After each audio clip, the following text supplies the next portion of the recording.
નર્મદા ડેમની ઊંચાઈમાં યુપીએની કેન્દ્ર સરકાર ગુજરાતના વિકાસમાં રોડા નાખી રહી છે તેવી ગાળો પાણી ચૂંટણી જીતનારા ભાજપમાં ખુદ ખેડૂતોને આપેલા વચનો જ ભૂલાઈ ગયા છે। ગુજરાત સરકાર જ સિંચાઈનું પાણી આપવાના વાયદા આપતી હતી। કમનસીબે આટલા વર્ષો બાદ પણ હજુય રાજ્યમાં અમુક હેક્ટર જમીન સુધી સિંચાઈનું પાણી પહોંચી શક્યું નથી, જેનું કારણ એ છે કે કેનાલો બની જ રહી નથી। राज्य में 14,74,510 हेक्टर जमीन सुधी पाणी पहुंच्યું નથી।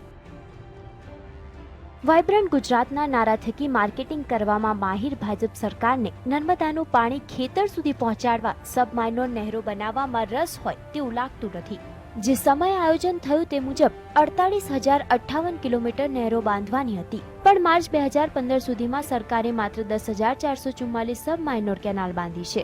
આટલા વર્ષોમાં માત્ર કેનાલનું માત્ર 40% જ કામ થઈ શક્યું છે। તમામ કેનાલોની કુલ લંબાઈ 74,626 કિલોમીટર નક્કી થઈ, પણ આજ દિન સુધી માત્ર 27,189 કિલોમીટર નહેર બંધાઈ શકી છે। ક્યારે બનશે કેનાલ?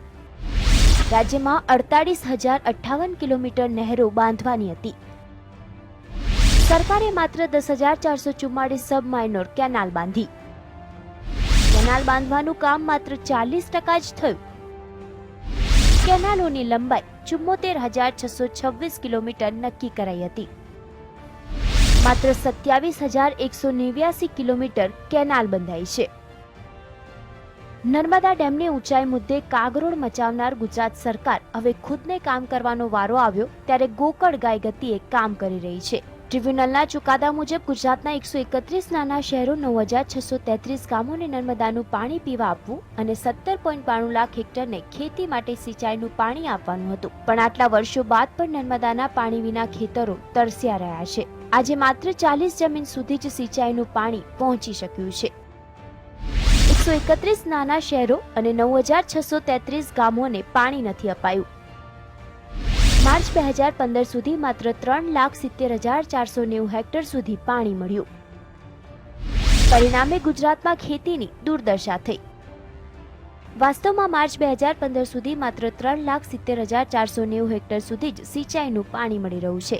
સરકાર ખેડૂતોના હિતોની વાતો કરે છે, પણ અમલ કરવાની વાતો આવે ત્યારે મોં ફેરવી લેતી હોય તેવું લાગે છે। પરિણામે ગુજરાતમાં ખેતીની દુર્દશા થઈ છે। જે આજે કેનાલો બની છે તેમાં ભરપૂર ભ્રષ્ટાચાર થયો છે તેવું પ્રસ્થાપિત થઈ રહ્યું છે, કેમ કે વારંવાર ગાબડા પડી રહ્યા છે। અધિકારીઓ કોન્ટ્રાક્ટરો સાથે ભગબટાઈ કરી ધૂમ કટકી રહ્યા છે। આમ સુજલામ યોજના મલાઈ યોજના બની રહી છે। હજુય કરોડો ખર્ચ કરવાના બાકી છે। Bureau report, GSTV।